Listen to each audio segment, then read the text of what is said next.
एक समय की बात है जब 17वीं शताब्दी में एक रामनाथ नाम का व्यक्ति किसी कार्य से जबलपुर नामक गांव जा रहा था और उस डरावनी रात ने अपने काले अंधेरे से रास्ते को ढंक लिया था।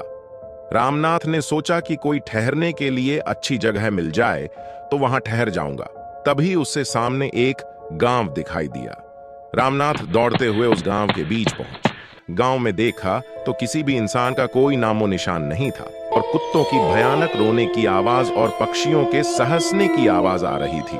रामनाथ एक घर के पास गया और घर के दरवाजे को खटखटाया, लेकिन दरवाजा नहीं खुला। रामनाथ घबरा गया और एक पेड़ के नीचे बैठ गया। अब रामनाथ को भूख और प्यास लगी थी। उसके पास खाने और पीने के लिए कुछ नहीं था। निराश होकर उसने पेड़ की तरफ ऊपर इस उम्मीद से देखा, पेड़ पर कोई फल हो तो खाऊंगा, लेकिन पेड़ पर कोई फल नहीं था। तभी पीछे किसी ने रामनाथ के कंधे पर हाथ रखा। रामनाथ डर गया और धीरे धीरे पीछे देखने लगा और एक पल के लिए रामनाथ की आंखें फटी ही फटी रह गईं। रामनाथ कांपने लगा। उसकी आंखों के सामने लंबे घने बालों से अपना मुंह ढके सफेद कपड़ों से लिपटा हुआ एक व्यक्ति खड़ा था। तभी रामनाथ को उसके पीछे किसी की रोने की आवाज आई।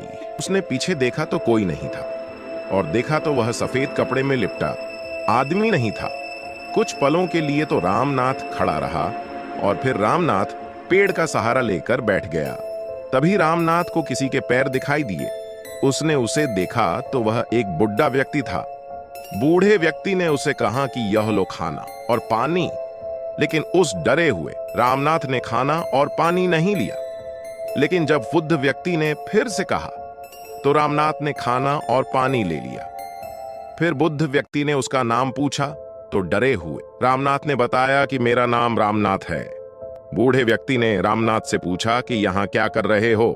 तो रामनाथ ने बताया कि मैं किसी काम से जबलपुर जा रहा था। तभी रात हो गई और मैं यहाँ ठहर गया, लेकिन आश्चर्य की बात तो यह है कि यहाँ पर कोई मानव नहीं है। रामनाथ ने बूढ़े आदमी से पूछा, ऐसा क्यों है? इस गांव में तो बूढ़े व्यक्ति ने कहा कि कई सालों पहले इस गांव में लोग खुशी खुशी रहते थे।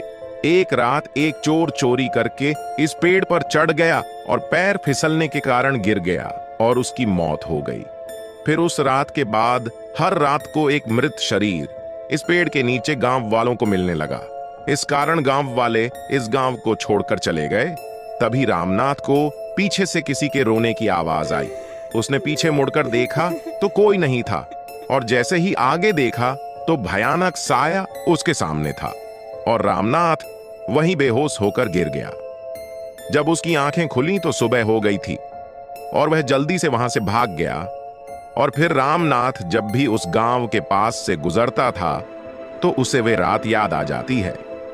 लेकिन वह चोर लोगों को क्यों मारता था? यह बात आज भी रामनाथ के लिए एक रहस्य है।